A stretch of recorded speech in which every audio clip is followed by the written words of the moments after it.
Greetings everyone, this is Vakar Korvi from TFT Perspective, and today we're going to discuss the possibility of expansion of war between Israel and Iran. Definitely we've seen axis of resistance is already in. We have Hezbollah in Lebanon, then you have Kataib Hezbollah in Iraq, you have Houthis in Yemen, and then of course Hamas fighting within that. But now after the Iranian strike against Israel, in which more than 200 different kind of missiles were fired, and they were able to breach some of them, the dome system and their defense system. Now there's talk of Israeli retaliation, but meanwhile, there was a news on social media that most likely Iran has conducted some nuclear tests. So we are not very sure, but we'll discuss this also. Then, in case Iran has become nuclear, what are the different scenarios which will unfold? Uh, Today we'll be focusing on the military and geographical aspects. Is it possible for Israel to strike Iran? What could be the role of the Western powers, especially the US and its allies, whether they are part of NATO or otherwise, and how it then affects the entire region? Now, if you look at the map, it's basically Middle East in the center. Then you have South Asia and MENA region, that's Middle East and North Africa. Now, first, the geographical comparison, we have Iran here, and if you look at Iran, it's quite mountainous. You can Google it and you'll find that it's almost more than 50% is very high mountains, and it becomes very, very difficult to really assault a state like that. And then here we have Israel. If you compare in terms of geographical expanse and size, there's a huge difference. For instance, the figures are that Israel is like 22,000 square kilometer plus, and if you look at erstwhile Fatah in Pakistan, Israel is less than that. So this is total, size of Israel with limited access to the sea. And Fatah was like 27,000 square kilometer plus. Now looking at Iran and Pakistan, Pakistan is about almost less than a million, 0.8 million, and Iran is 1.6 million square kilometers. So this is like 16 lakh square kilometers. Pakistan is, let's say, 8 lakh and 80,000. So it means that it's almost double the size of Pakistan. So geographically, it's very difficult for any power to really come and assault Iran. And then it also gives Iran an advantage in terms of dispersal of its nuclear assets. And we'll just explain it, that what are the options, because there's a lot of talk of striking on Iran's nuclear assets. Maybe they are facilities which are manufacturing it, facilities which are basic for excavation of different materials, or research facilities. Now, if you look at the deployment of the US and the Western naval power, they are also shown mainly in blue. So we have reports of USS Abraham Lincoln and USS Roosevelt, which with aircraft carrier groups to be located in the region. They keep coming in and out. At times they are traversing from Indo-Pacific to this area, or from Atlantic through Mediterranean. And so by and large, US Navy and the allies are deployed like very close to, rather inside the Persian Gulf. Then the Gulf of Oman, very close to Pakistan in the Indian Ocean. And then you have Gulf of Aden, or the famous Bab al-Mandab, close to Suez Canal, and then Eastern Mediterranean. Now this includes the USS aircraft carrier groups. Then you have a French helicopter carrier is already in the region. Then we have an Italian aircraft carrier carrying out exercises with Indian Navy. It's very interesting. Also on the western coast of India. The UK is also reinforced. So it means that all the navies are also in place. There is also an important aspect related to a base in Syria, which I think I would like to highlight, which belongs to Russia. And that also makes it very, very interesting. Generally in this region, closer to Latakia, there is Tartus naval base, and there is the Hamamim air base. And we had some strikes closer to some of the logistics done by Israel. So this is again, I would say, another important factor that Russia would like to protect their bases. Then you have Cyprus, where you have especially the Greek Cyprus, where they have bases for NATO's basically stationing of logistics. Now coming back to the region, I'll focus on what are the important critical areas in Iran. So these are marked in green. These are mainly the nuclear installation, which includes Arak.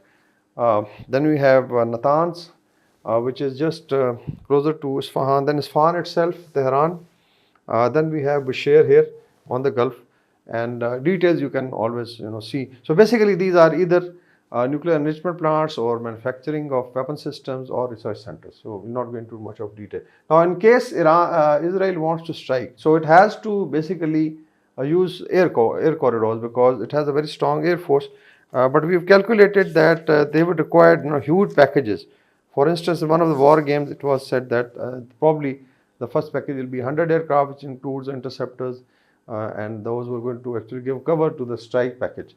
So the options are then available to basically Israel are to then pass through different countries, and I'll just highlight it.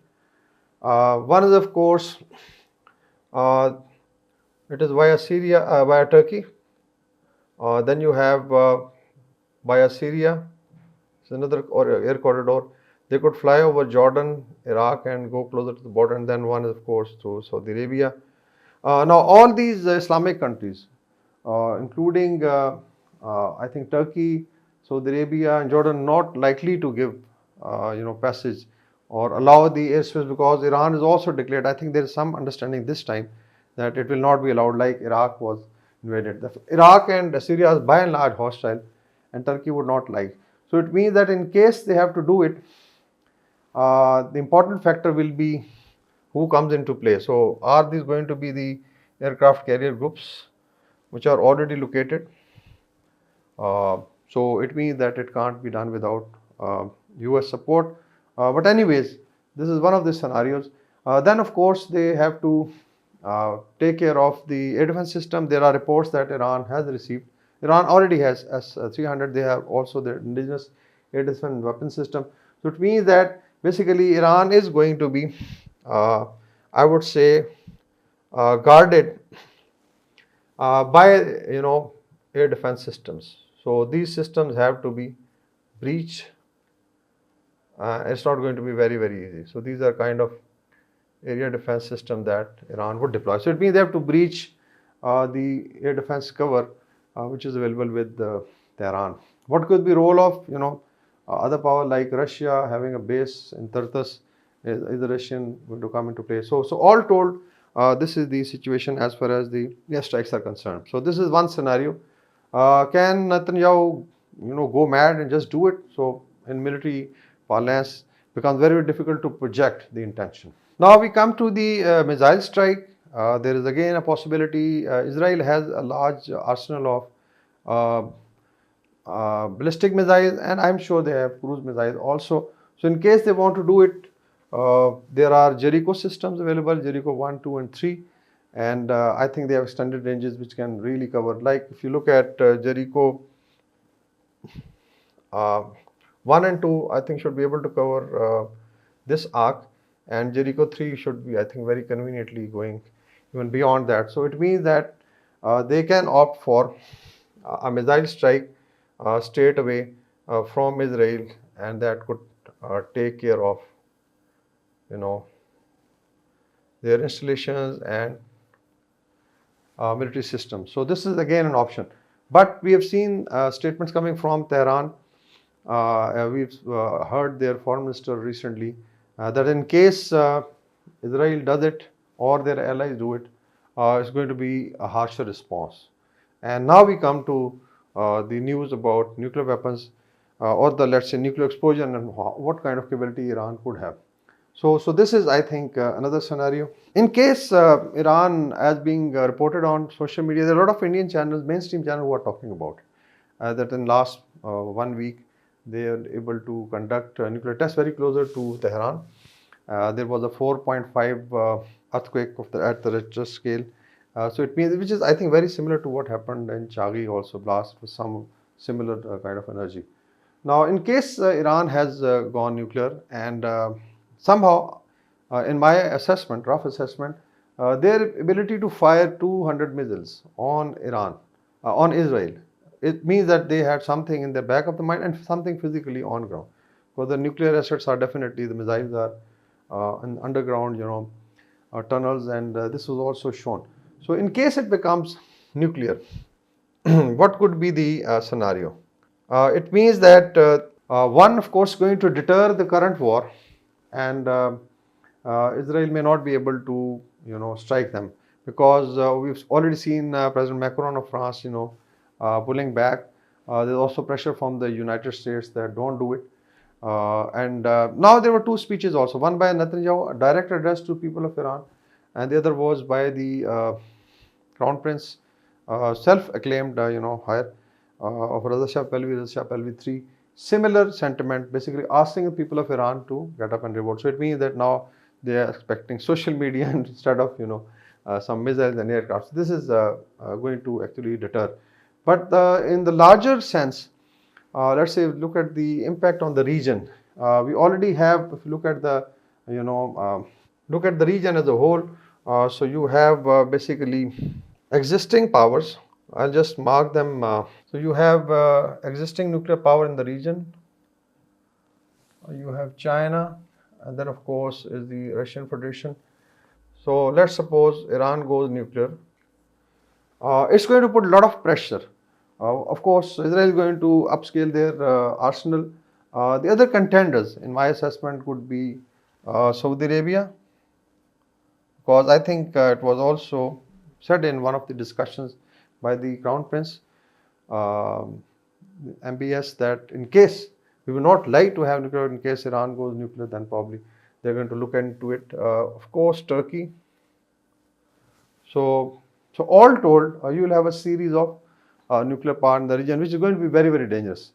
In our assessment, there could be, other contenders like Japan, Germany, Brazil, and world could end up with about 20 to 25 nuclear weapon states in the next 5 years. So it depends. So it means that something which started on 7th October, which was an attack by Hamas, has now reached a situation where there could be nuclear power. Just look at the cause and effect, or the butterfly impact.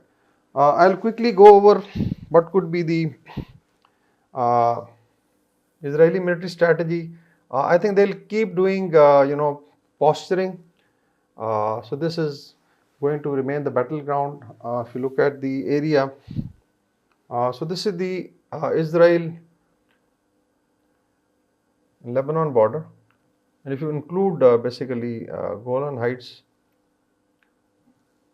otherwise basically it's a Syrian area. So mainly, so it means that they're going to remain, exchange of fire from both sides, and we'll have Israel doing it up to Litani River. So we have also seen Beirut being bombed. So most likely that theater will be restricted to this. There will be, definitely more killing, more casualties, but definitely the Israeli people are not going to sleep very comfortably.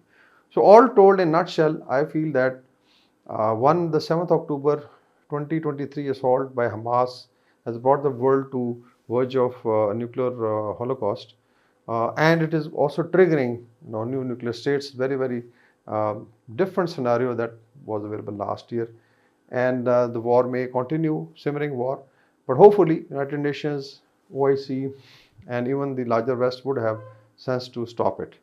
Thank you very much.